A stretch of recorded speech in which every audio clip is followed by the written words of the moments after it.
بسم الله الرحمن الرحيم الحمد لله رب العالمين والصلاة والسلام على محمد وأهل بيته الطيبين الطاهرين اللهم صل على محمد وآل محمد وعجل فرجهم. We left off talking about Nabi Dawud alayhi salam, and we said that he was one of the four prophets who was chosen to go to battle with the sword. Also, we said that we left off talking about that was customary for Bani Israel once a woman husband had died, that she was forbidden to remarry. So one of his generals in the army, he died, and then Dawood married her, his wife, in order to break that cultural ideology that they couldn't marry the widows. So he married her in order to break that habit. And we said that also we had the parallel of Prophet Muhammad sallallahu alaihi wasallam to overcome that cultural prohibition against marrying the adopted son's ex-wife. And he married Zainab bint Wahab, who had previously been married to Zayd ibn Haritha. So that was the Prophet's adopted son. So in this case, the Prophet set by this marriage to remove that wrong practice. In the same way we talked about Dawud alayhi salam broke this cultural practice. It says 1 year after, Dawud took the Bani Israel south to Mecca to perform the Hajj. At Arafat, Dawud felt the congestion of so many people was hindering his ability to concentrate. So he climbed to the top of the mountain of mercy to continue his prayers. People began to whisper among themselves, saying, perhaps Allah can hear our prayers better if we climb to a higher place as David had done. So Jibreel came to Dawud. He said, Allah asked you, why did you climb on top of this mountain? Did you think that I could not hear you amidst all those people that are down there? Jibreel then showed Dawud a vision in which they traveled to the bottom of the sea. There, beneath a tremendous rock, there lived a tiny, small worm. And Jibreel told Dawud, Allah wants me to tell you that I hear the prayers of this tiny creature under the sea, under the rock, beneath this big rock at the bottom of the sea. So don't ever think that I cannot hear your prayers. Dawud took this message back to his people to ensure them not to, get the wrong idea about what he had done, as an indication that Allah is, all hearing. So these people had a wrong idea that they needed to climb on top of the mountain so Allah could hear them, or maybe they need to read their dua really loud and yell, for example, for Allah to hear them. But Allah hears our innermost thoughts. Allah is all aware of everything, not just what we say, but also what we think. And He even hears the minute sound or the minute dua, the small dua of this creature that is living under the sea at the bottom of the ocean, for example, under a rock. Subhanallah. Once Dawood was trekking through the countryside, praising Allah in the company of the mountains and the birds, he heard a human voice from one of the other mountains, and he tracked the source of that voice to a cave. So he went towards that cave and he called out and he says, I hear the voice of one who is soft and whose belly is full. Who are you? So Dawood replied, I am Dawood. The voice said, the Dawood who has many wives and many servants? Dawood said, yes, I am he. And you? He said, I am Ezekiel, not the this is a different Ezekiel, not the prophet that we talked about, or not the believer from the house of Fir'aun, but this is a different person. He said, I am Ezekiel, or Hizkiel. Dawood asked Hizkiel, would you allow me to enter your cave with you? He replied, no. Hizkiel, he didn't realize that Dawood was a prophet. He had only heard some rumors and assumed that Dawood was just another king. So Allah communicated to Hizkiel, do not insult my prophet. So he realized his mistake and he apologized and welcomed Dawud into his cave. This also shows that we should be careful how we deal with people, how we talk to people. Sometimes you may see someone and assume that they are some in low status or something like that, and that gives us the right to treat them differently or treat them badly. But in reality, this person may be high status in the eyes of Allah, or he could be someone that we just don't know. In this case, he treated this person bad. It turned out to be a prophet of God. Also, it reminds me of a story that my friend and a couple of the shuyukh, three of them, I believe, or two or three of them, they went to one of the centers, and the people, when they got there, they had like a regular clothes, and they were from like another part of the country that this people didn't know them, and they showed up for some sort of event, but the people who were at the center, they didn't know. They said, "Who are you? What do you want? Like, what are you here for? Like, I don't know. Like, what do you?" They started treating them rude and like, we don't the thing. We don't want you here now, and just leave and this stuff. And he asked, if he could come in and wait for the sheikh, and they said, "Okay." So they went over there and they waited.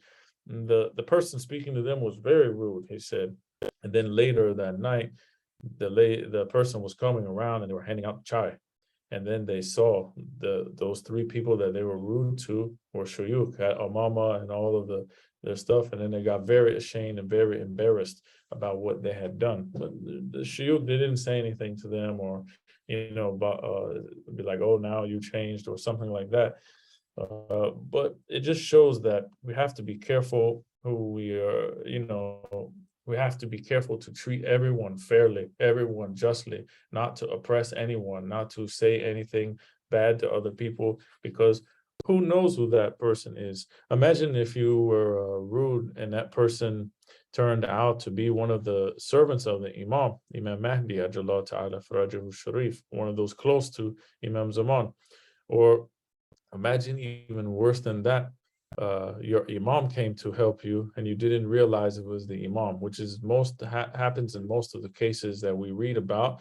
Someone came and helped, and then they realized after the help came that that was the imam, and the person is gone. Imagine if the person came to help you and you were rude with them, or you swore at them, or you cursed at them, or you said something, and that person was actually the imam of the time.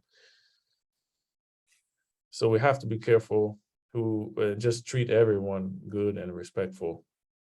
It says, on entering the cave, Dawud commented on its stark poverty.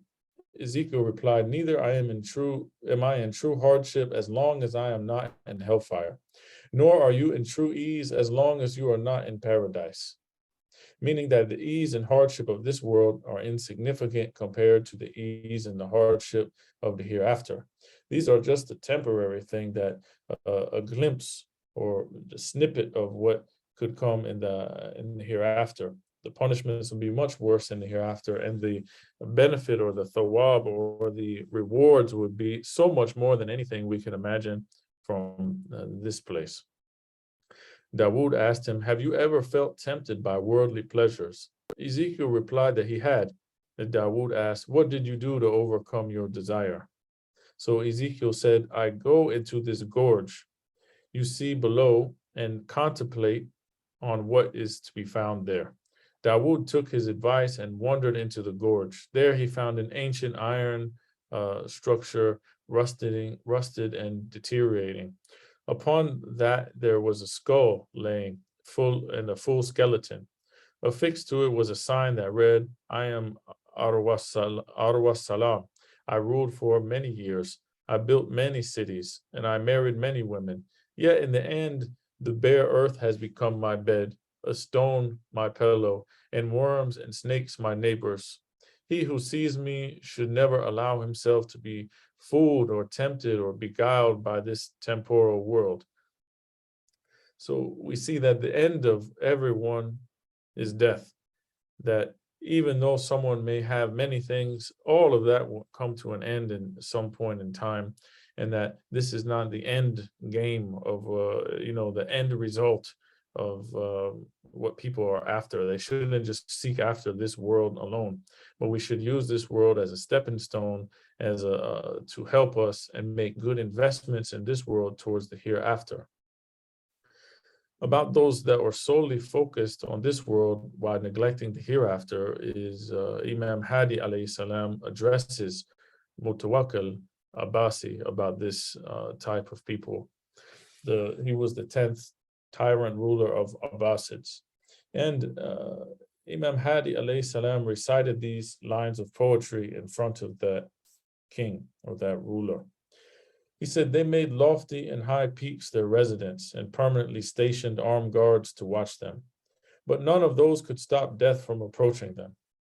Finally, and consequently, after all that grandeur, they were dragged from their grand palaces into the ditches of graves, and how unfortunately they fell into those bad steeps.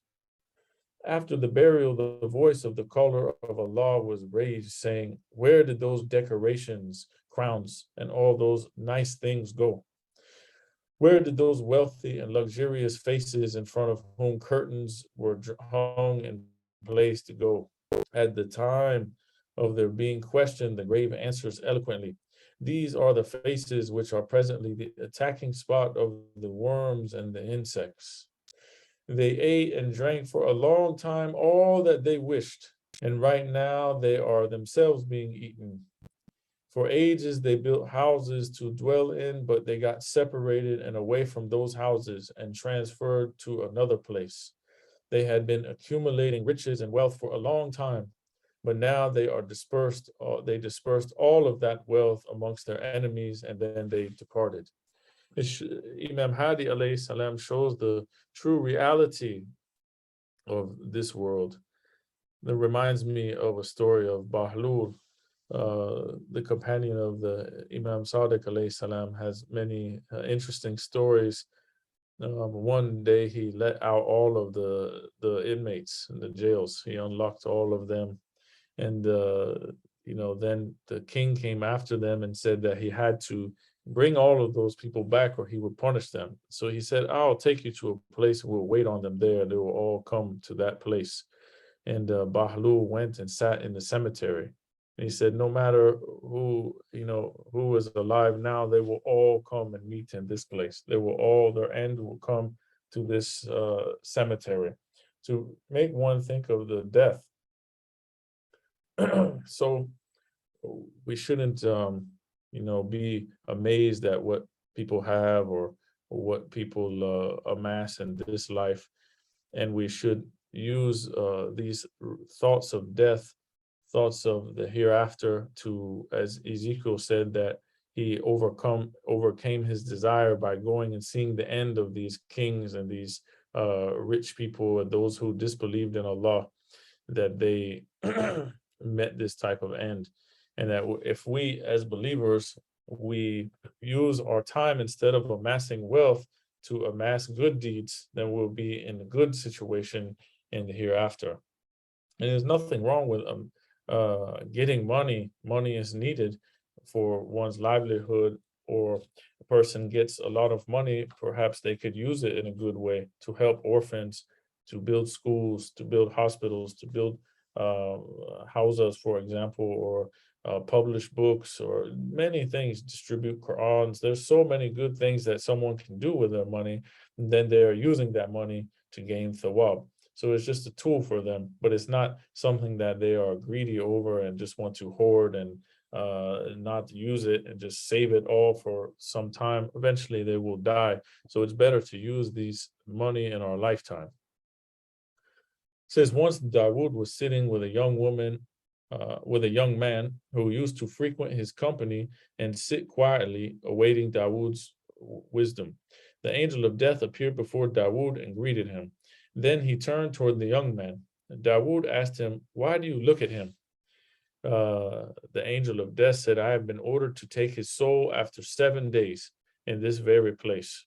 So Dawud felt, compassion for this young man, that he always comes and listens to my advice, and now he will die in 7 days. So he asked the young man, he said, are you married? He said, no. So Dawud said, go to the house of so-and-so he has good standing amongst Bani Israel. Tell him that the king Dawud orders him to marry his daughter to you. Marry her, consummate the marriage on the same very night. Stay with your wife for the next 7 days, and on the seventh day, come back here and meet me. So at the end of the week, the young man returned. Dawood asked him, have you enjoyed what you have experienced from marriage? He replied, I have never experienced such a blessing and such happiness. So Dawood praised Allah and told his companion to be seated. 7 days were over, and he expected the angel of death to come now any moment and take his soul. So some time passed, and angel never came. So Dawood dismissed the young man. He said, go ahead, I will send him home. Go ahead and return back to your wife. When he was gone, Dawood summoned the angel of death, and he asked him, did you not tell me that you would take this man's life at the end of the week, the end of 7 days? Angel of death said, I did, but Allah decided to show compassion to him because you showed compassion to him. And he has extended this young man's life for another 30 years. So some people, you see that they wish to go through life unmarried, but the Prophet emphasized on getting married, even getting married early. Imam Ali alayhi salam said, you should marry because the Prophet said, for those who desire for following my sunnah, they should marry. Marriage is part of my sunnah. Also, we have other narrations that say that marriage is half of faith. So marriage is a very important aspect of religion. And we see that this young man, he went and got married, and Dawood cared for him, and that because of this, Allah extended his life another 30 years. Allah once told Dawood, go to Khalida, daughter of Aus, and give her tidings of paradise. Tell her that she is to be one of your companions in the hereafter. So Dawood went to her house, knocked at her door. She opened the door and seeing his expression asked, has some revelation come down that is about me? When he delivered Allah's message to her, she asked, is it possible that it is someone else he means whose name happens to be the same as mine? Dawood, he says, it is you, definitely you.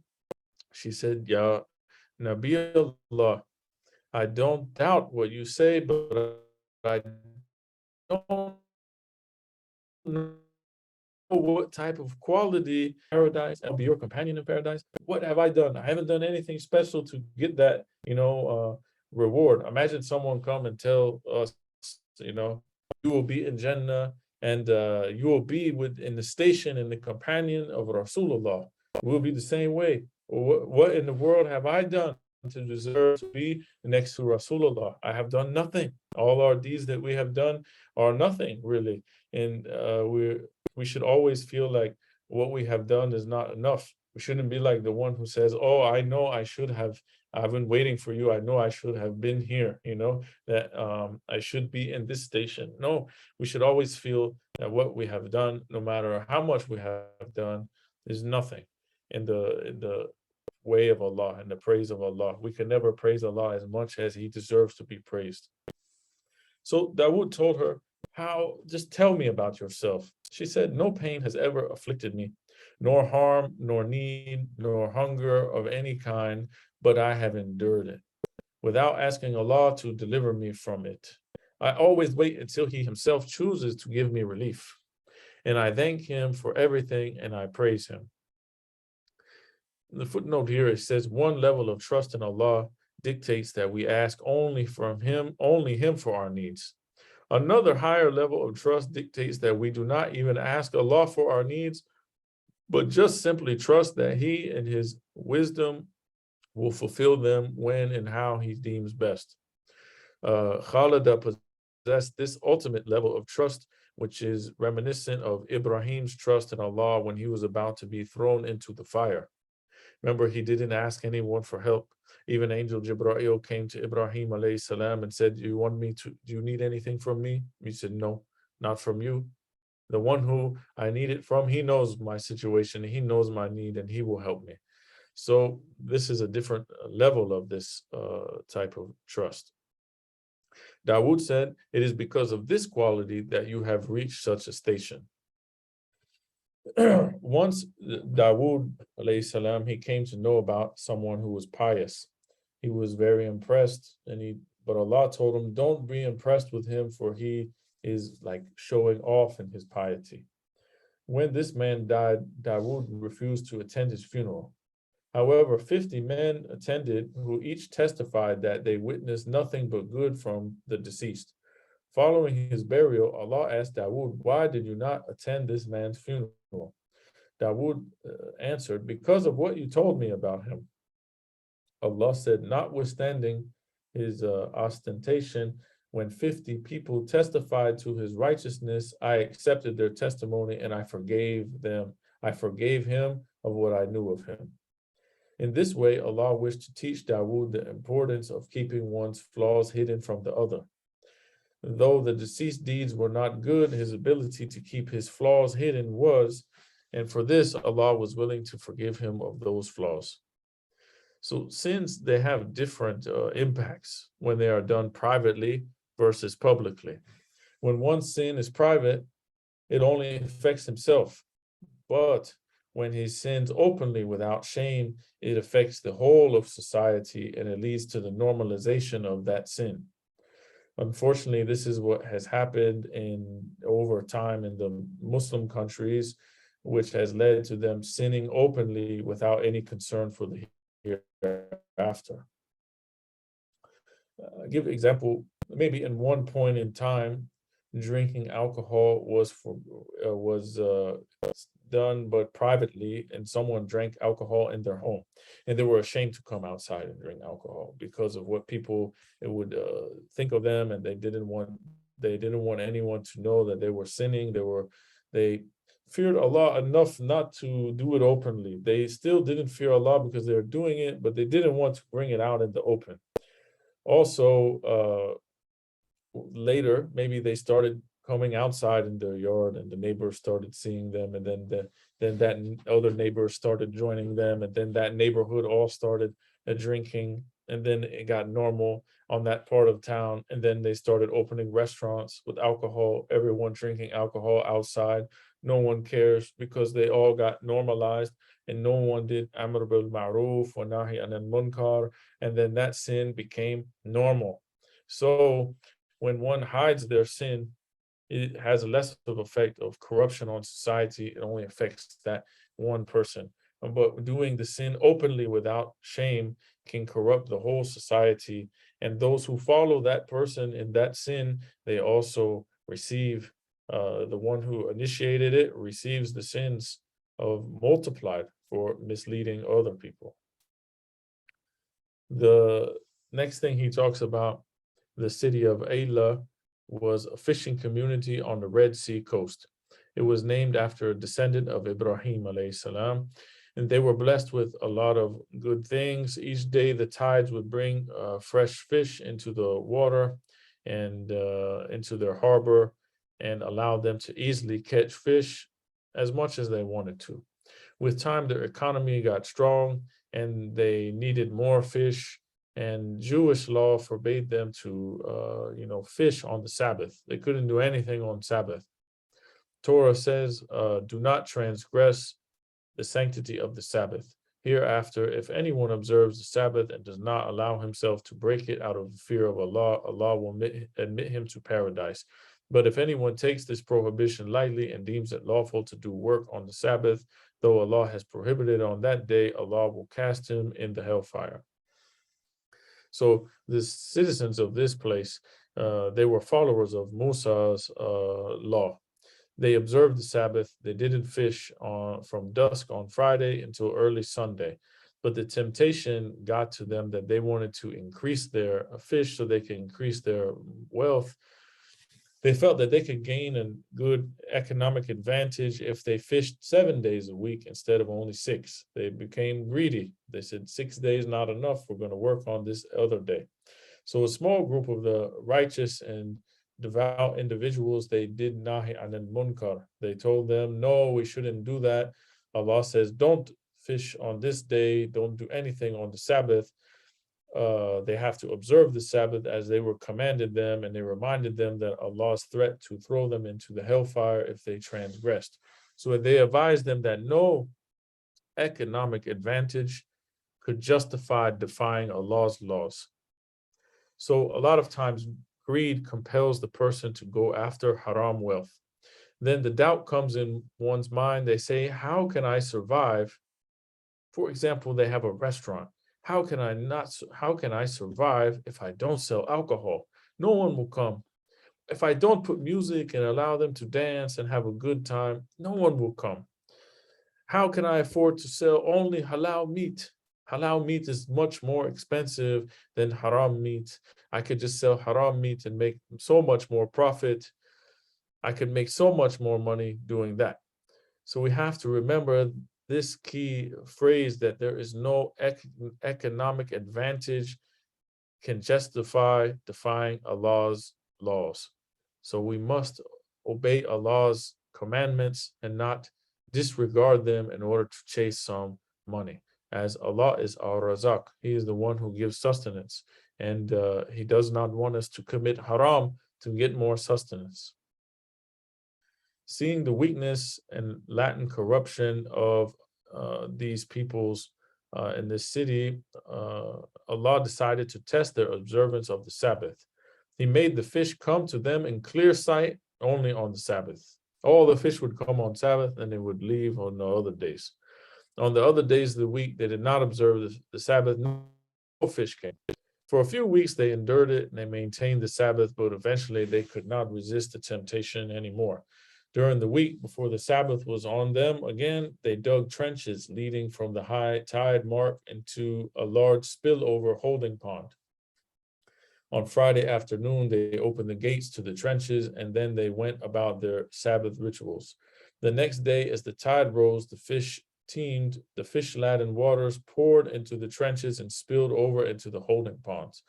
When the tide receded, the fish were trapped, unable to exit. Sunday morning, the fishermen proceeded to their holding ponds to collect all the fish that were there. They felt that they outsmarted Allah. They were not, after all, technically violating the Sabbath in this way, since they were not actively fishing on the Sabbath. And this brings to mind those people who are always looking for a loophole in jurisprudential rulings, fiqh ruling. They're always looking for the loophole to do what they want to do. So they can do whatever it is, they really want to do in their heart. They try to find, I want to do this thing. My marja doesn't allow, so let me keep searching until I find the marja who has a different view who does allow, and then I follow that marja. Or let me find, what about this way? And they twist the question in order to get the type of answer that they want, but they don't give all of the details of it. Whereas if they knew all the details, they would get a different verdict, which would go against what they want. So always trying to find some sort of loophole. These people were doing that with Sabbath. So the small group of righteous people admonished them against doing this type of thing. They warned them that this was a test from Allah, and if they endured the test, Allah would bring relief and reward them. But if they tried to deceive or trick Allah, they would only deceive themselves. Their admonishment fell on deaf ears, and they kept on doing what they wanted to do. There were some in the city of Ayla who were not party to the fishermen's deceit, but saw no benefit in admonishing them, since they believed they were clearly unwilling to listen. They told the admonishers, why do you bother even admonishing these people whom Allah is going to destroy and punish anyways? The admonishers, they said, we do so to exonerate ourselves before Allah in hopes that they may come to fear and cease their transgression. Imam Sadiq alayhi salam, he says, any believer who does not make an effort to help fulfill his religious brother's needs and does not advise him, he has committed treason against Allah and his Prophet. So we see that from this narration of Imam Sadiq alayhi salam, that we should advise our believing brother or sister, and we should make an effort to help them And as these people said, it will exonerate them before Allah subhanahu wa ta'ala, that they have done their duty, they have done amr bil ma'ruf wa nahi anil munkar, enjoining good and forbidding evil. Despite the admonisher's good intentions, the fishermen grew numb to the admonishment. They didn't care. They didn't want to hear. Just go ahead. Like, are you still telling me this thing? I'm making money. You guys are not doing anything. You should take advantage of this opportunity. For example, could be saying things like this. Allah grew angry with them, though they neither associated partners with Allah nor doubted in Musa's commands in any way. We see that this happened to those who believed. They believed in Allah. They did not commit shirk. They believed in Tawheed. They believed in the law of Musa alayhi salam. They believed in the Nubuwwah, the prophethood of Musa alayhi salam. But they were disobedient to Allah's commands. May Allah subhanahu wa ta'ala help us and save us from meeting an end like these people faced. Because sometimes we can be Muslim and we could believe in Allah. We could believe that Prophet Muhammad sallallahu alaihi wasallam is the seal of the messengers. We could believe in the 12 Imams, that they are the divinely appointed successors of the Prophet. We could believe in Day of Judgment. We could believe in all these things. We could be doing all of our wajibat. We could be doing salat. We could be doing fasting. We could be doing all these things. But we could be disobeying Allah and His other commands. Even though we believe in all of these things, we could still be disobeying Allah. Look at these people, for example, if you ask them, what is your religion? I am Muslim. I pray to Allah. I do my salat. I fast in month of Ramadan, but they are drinking outside openly. No shame, they are drinking. But they are Muslim. They say they are Muslim. It's not always the ones who, get destroyed or meet a bad ending are those people who are disbelievers. But also sometimes it's people that believed, but they are openly sinning and disobeying Allah's command and have no regard for His prohibitions. So Allah sees these wrongdoers with a terrible punishment because they were corrupt and they had rebelled and done what they had been forbidden to do and broke their covenant with Allah. Allah cursed them and told them, be outcast apes.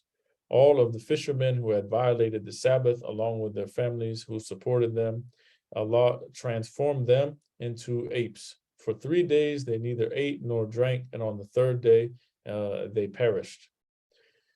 The admonishers were saved from any hardship because they had fulfilled their duty to Allah. However, those who had discouraged or even ridiculed the admonishers were also destroyed. Those people who said, why are you even bothering with them? Why are you admonishing them? We see that in Quran, in Surah Al Imran, ayat 110, it says, you are the best nation that ever existed among humanity. You command people to do good and you prohibit them from evil, and you believe in Allah. Fatima Zahra alayha salam, she was explaining this verse. She tells us about the reasoning behind this verse is behind enjoining what is right and forbidding what is wrong. She said, and Allah caused commanding good and forbidding evil for the amendment and correction of society and the general public. Now imagine if no one advised each other and called to what was good or forbade what is evil. No one did this. If we all ignored each other and didn't care about each other, or what kind of world or community would that be, This is definitely not the aim of human beings that Allah created us for. Unfortunately, with all the bad things happening so frequently nowadays that we see, the world is becoming more and more numb and desensitized. They don't care. They could care less. We have to pray for the hastening of the reappearance of our 12th Imam. Somebody may ask and they say, well, what is the benefit in advising someone versus if I just mind my own business? I just ignore them. Amir al-Mu'mineen Ali ibn Abi Talib alayhi salam, he said, whoever stops physical, verbal, and spiritual enjoining what is good and forbidding what is wrong is like a living corpse that seems to be alive. but in reality, he is dead spiritually. Imam Bakr alayhi salam, he said, Allah Almighty and glorious revealed to Nabi Shu'aib alayhi salam, I will punish 100,000 people of your people. 40,000 are the worst ones. They are sinners. But 60,000 of them were doing good deeds. Shu'aib said, these are the evil ones, they deserve punishment. But how about these ones that they do good deeds? Allah subhanahu wa ta'ala, he revealed to him, they, the good doers, associated with the sinners, and they did not become angry because of my wrath. They were okay with what those people were doing. They didn't admonish them. They didn't care about what they were doing. Even though they were supposed to be believers, they were committing sins openly to other people, just let it go. They didn't care. They normalized it. They became desensitized to all of the haram things that we're doing. It says that we should stop the haram with our hand. If we cannot stop with our hand, then we should stop with our tongue. We should speak out against it. And if not, then we should hate it in our heart. And this is the weakest level of faith. So these people didn't do any of those things. They just said, you know what, whatever. I'm just going to hang out with these people. They're doing haram. I don't even care. They didn't even hate it in their heart anymore. And this caused their destruction, even though they believed and they did good deeds. For example, they made salat and they fasted and they didn't do those other haram things. But at the same time, they were okay with other people doing haram things. We have to be careful not to fall into that trap. So when Allah told Dawud about the deceptions of the people of Ayla had tried to do, Dawud also cursed them. The Sabbath breakers of Ayla would thereafter be an example for their contemporaries and for those who came after them, and the source of admonishment for the God-fearing. So we have to always keep in mind these lessons, because a lot of times we think only those people who disbelieve in Allah or the ones who are doing all these haram things, these are the ones that will get punishment. But we could also be doing good things and still get punishment, because we are not speaking out against haram things, or we are complacent when it comes to haram things. We don't care if someone does haram action or not. I remember I used to walk with my friend, and we would be in, for example, we'd be in Istanbul.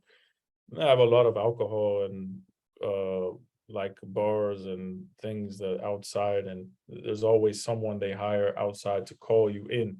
They would always say, they would see two guys, walking on the street. They'll come in, we have music and we have beer and we have alcohol, and we would just say, Astaghfirullah, we are Muslim, Astaghfirullah. And we see the person, they just hang their head, because they are Muslim too, and they are calling other people to come do haram. But they believe in Allah. If you ask them, what is your belief? La ilaha illallah Muhammadur Rasulullah. They will believe in Allah, but they are also committing haram, inviting other people to commit haram. And we must say something, at least astaghfirullah, I don't do that. Or they're calling you to eat in month of Ramadan, for example, and someone who is not practicing, we tell them, no, this is month of Ramadan. Allah has told us not to eat or drink or do these other things in month of Ramadan, to at least bring some reminder. So as I said, we should try to change it with our hand. We cannot change it with our hand, either by stopping it or writing against it or something like this. We should change it with our tongue, speak against it, or make video against it, for example. Many different things we can do. And then the last way, we should at least not ever say that it is okay. It's okay to do haram. It's okay to do that. Whatever, just let them, they're okay. And, I agree and I don't do it, but if they want to do it, that's okay. We should never like that Allah is being disobeyed. And we should pray to Allah for their guidance, so that they can save themselves from the day that Allah has prepared for those who have disobeyed Him, a painful torment. May Allah subhanahu wa ta'ala save us from that end. Sallu ala Muhammad wa ali Muhammad. Allahumma salli ala Muhammad wa ali Muhammad wa ajil farajahum.